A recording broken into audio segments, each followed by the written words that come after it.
Hey everybody, welcome back to the Sports Place where we talk sports and have sports debates. Go ahead and hit like and subscribe for me below and let's get the show started. Okay, so I'm sure you guys watched last night. Who would you say came out on top? Who would you say were the winners and losers in last night's draft? When it comes to the draft, like I said, there are no losers in my opinion. And always everybody's a winner because you end up getting the key to your team that you've been looking for. At the end of the day, you saw something in those players that you grabbed and you thought or assumed they would be able to help your team. Only way down the line you find out about losers is you have the bust in the draft or a guy goes first round and he doesn't play or he gets hurt and stuff like that. Those when you get the loser situation. But as far as draft night, there are no losers, honestly. I mean, it may be some guys who feel like they're losers because they didn't go where they expected to go. But at the end of the day, it's a what have you done for me lately league. So a lot of teams this past year came from not playing the games. Even Trey Lance, he played one game this past season. He still went top three. So a credit to him. Amazing career he had. 17 starts.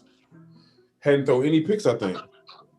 Any picks in 17 starts. So that's amazing right there. But if I want to give like a biggest winner in the draft, I will honestly have to say Justin Fields. Justin Fields is going into Chicago in one of the best situations can be. They just let Mitch Trubisky go. They bring in Andy Dalton, who can be a vet to why am I keep saying to keep him not in line, but give him the keys to success down the line because Andy Dalton been in the league for probably what 14 years now. Been in the league for a long time. And for Justin Fields to fall into that situation where they just let go their first round pick, who they drafted and thought was going to be the guy, it's an amazing situation. They got a good defense there. They got some keys and weapons there in the receiving room. So for him to fall into that spot at 11 pick, I thought he was going to go higher. A lot of people assume he was, but I feel like he fell right where he's supposed to be with the Chicago Bears. Okay. I agree with everything you said on the loser side. But if we had to pick one, if we had to pick a specific team, I would say the Cardinals in terms of just off the first round draft pick. I just felt the linebacker, I'm forgetting his name at the moment, Xavier. I just thought there was other defensive linemen or defensive linebacker. There were linebackers who can cover a little better and who can, rush the edge a little better. He does have tremendous size and he's a great athlete for his size, but I didn't think that he was going to go first round off break with a lot of the other defensive talent out there. But once you said, honestly, once you get drafted, you're not really who's a loser.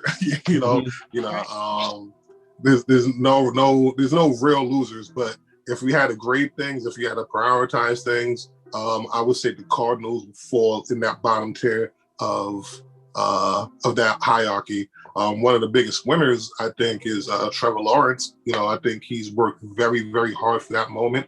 I think he's earned that moment.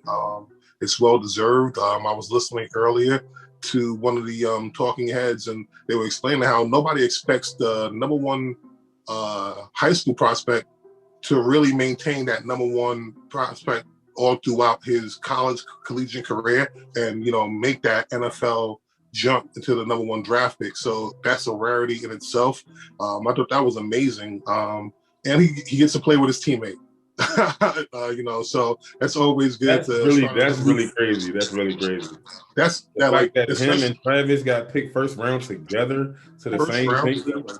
That's amazing, right? That chemistry is going to be there. That's going to be good for him going forward.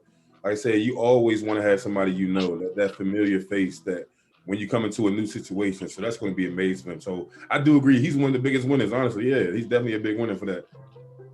So I think him and the Jaguars, they have a lot of room.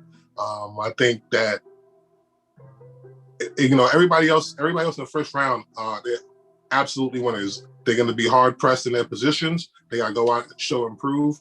But, biggest winners for me is Trevor. Right. Okay. And my biggest one is our fans of the Sports Place, man. We appreciate y'all coming in every week, tuning in, hearing what we got to say. We may not like it, and we don't like what you say sometimes, but guess what? You always come back and show your support. So make sure you guys like, subscribe, and do whatever you need to do to keep coming to the Sports Place. We appreciate you guys, man.